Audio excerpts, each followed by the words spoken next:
اهدنا الصراط المستقيم صراط الذين أنعمت عليهم غير المغضوب عليهم ولا الضالين.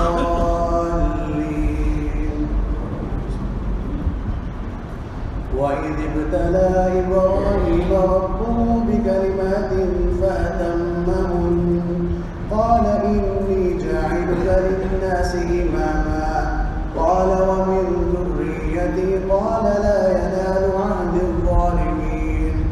وإذ جعلنا البيت مثابة للناس وأمنا واتخذوا من مقام إبراهيم مصلى وعهدنا إلى إبراهيم وإسماعيل أن طهر بيتي للطائفين والعاكفين والركع السجود. وإذ قال إبراهيم رب اجعل هذا بلدا آمنا وارزق أهله من الثمرات من آمن منهم بالله واليوم الآخر قال ومن كفر فأمتعه قليلا ثم أضطره إلى عذاب النار وبئس المصير. الله أكبر.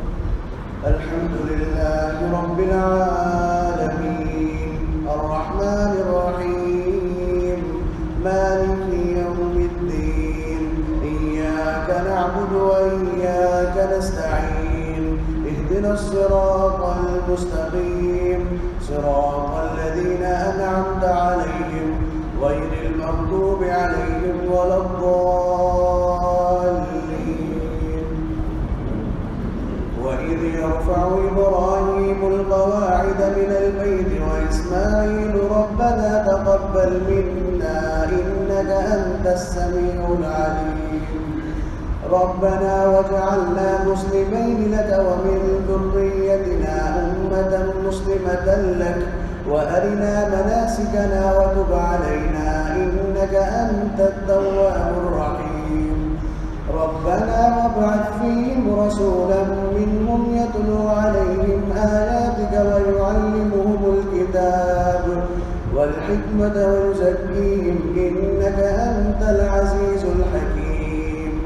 ومن يرغب عن ملة إبراهيم إلا من سفه نفسه ولقد اصطفيناه في الدنيا وإنه في الآخرة لمن الصالحين. إذ قال له ربه أسلم قال أسلمت لرب العالمين. ووصى بها إبراهيم بنيه ويعقوب يا بني إن الله اصطفى لكم الدين فلا تموتن إلا وأنتم مسلمون. الله أكبر.